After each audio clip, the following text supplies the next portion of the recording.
पिछले भाग में हमने देखा कि कंस ने गोकुल में नवजात शिशुओं को मारने का आदेश दे दिया। वहीं दूसरी ओर नंद बाबा के घर श्री कृष्ण के जन्म की खुशियां मनाई जा रही थीं और पूरा गोकुल उत्सव में डूबा था।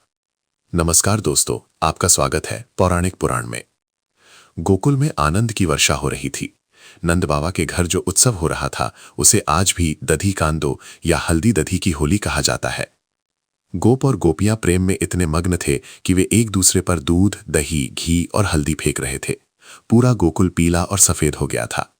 माता रोहिणी भी अपनी गोद में बलराम को लिए हुए यशोदा मैया को बधाई दे रही थीं। लेकिन इस उत्सव की भीड़ में एक अतिथि ऐसा भी था जिसे ना किसी ने बुलाया था और ना ही कोई पहचान पाया। मथुरा से कंस ने अपनी सबसे क्रूर और मायावी राक्षसी को भेजा था। उसका नाम था पूतना। पूतना को बाल घातिनी अर्थात बच्चों को मारने वाली कहा जाता था। वो खेचरी थी, यानी आकाश में उड़ने की शक्ति रखती थी। कंस का आदेश था, ढूंढ ढूंढ कर मार दो। पूतना गोकुल में उतरी, लेकिन राक्षसी रूप में नहीं। उसने अपनी माया से एक अत्यंत सुंदर स्त्री का रूप धारण कर लिया। वो इतनी सुंदर दिख रही थी मानो स्वयं लक्ष्मी जी कमल से उतर कर आई हों। उसके बालों में मल्लिका के फूल थे, कानों में झुमके थे और शरीर से दिव्य सुगंध आ रही थी। उसकी सुंदरता को देखकर गोकुल के भोले भाले ग्वाले उसे रास्ता देते गए। किसी ने उसे नहीं रोका। वो सीधे नंद बाबा के भवन के भीतर चली गई। यशोदा मैया और रोहिणी जी पालने के पास बैठी थीं।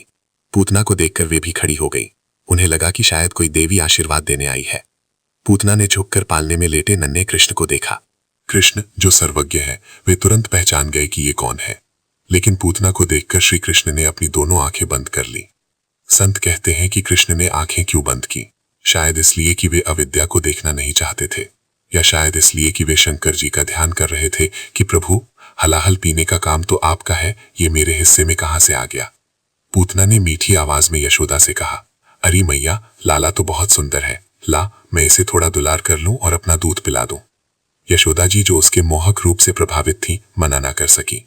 पूतना ने नन्हे कृष्ण को अपनी गोद में उठाया। पूतना ने अपने स्तनों पर कालकूट अर्थात भयंकर हलाहल विष लगा रखा था। उसकी योजना थी कि जैसे ही बालक दूध पिएगा वो तुरंत मर जाएगा। उसने कृष्ण को अपनी गोद में लिया और विष भरा स्तन उनके मुख में दे दिया। अब नन्हे कृष्ण के मुख में कालकूट विष जा रहा है। क्या ये विष भगवान पर असर करेगा, या फिर कृष्ण दूध के साथ साथ पूतना के प्राण भी पी जाएंगे? अपनी राय हमें नीचे कमेंट्स में जरूर बताएं